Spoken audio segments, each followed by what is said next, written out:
আসসালামু আলাইকুম। সবাই কেমন আছো? আশা করি সবাই ভালো আছো আর সুস্থ আছো। আমি আল্লাহর রহমতে ভালোই আছি, সুস্থও আছি। আমি আমার বাবার বাড়িতে গেছিলাম। যাওয়ার পরে আমরা এখানে সবজির আর কি ডুবা আছে, এখান থেকে আমি বিলাতি শাকটা তুলছি।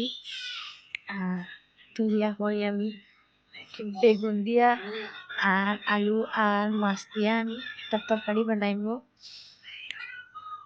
তো এখানে আমি কড়াইটা বসাইছি, বসাই আলুটা ভাজি করিয়া আর কি তেলে আলুটা ভাজি করিয়া এখন বেগুন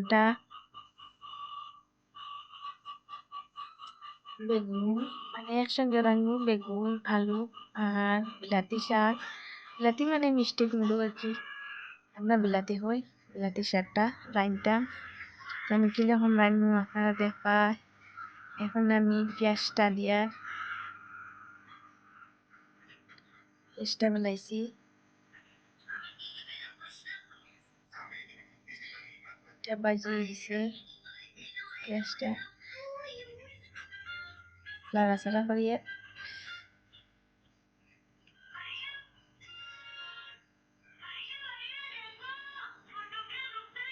আমি মরিচ গুঁড়া সামান্য পানি দিয়া দিলাম।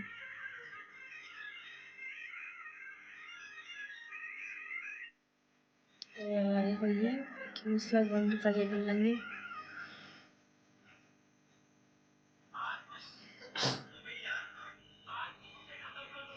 আমি দেখো ইচ্ছা মাছ, ছোটো মাছ আর কি, ইচ্ছা ফ্রিজে রাখি দিয়েছিলাম, এটা বাটির মাঝে লাগিয়ে রয়েছে।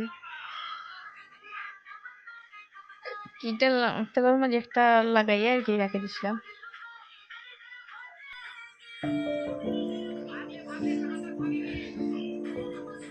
এটা আর কি কত লাড়ি করিয়া এখন আমি শাকটা দিয়ে দিছি। বিলাতি মিষ্টি কুমড়া আর কি ফুলটা লই যাইছি, আমার মজা লাগে বিলাতি শাক দিয়া ছোটো মাছ দি আর বেগুন আলু দিয়ে। আপনারা রান্ধিয়া খাইবা এবার আর কমেন্টে জানাইবা কেমন হইলো। এইবারে কি আর কি মরিচ দিয়া আর ছোটো আলু দিবা যাওয়ার, এটা আমি দেখাইছি না মানে আমি আর এই তরকারিটা রান্ধার বিলাতি শাকটা এটা তারা বয়স।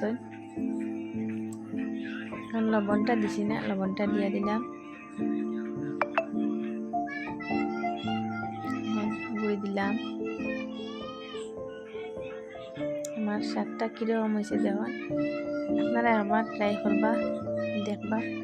আর আমার ভিডিওটা যদি ভালো লাগে আপনারা একটা লাইক, একটা কমেন্ট, একটা সাবস্ক্রাইব করতে ভুলবেন না। আল্লাহ হাফিজ।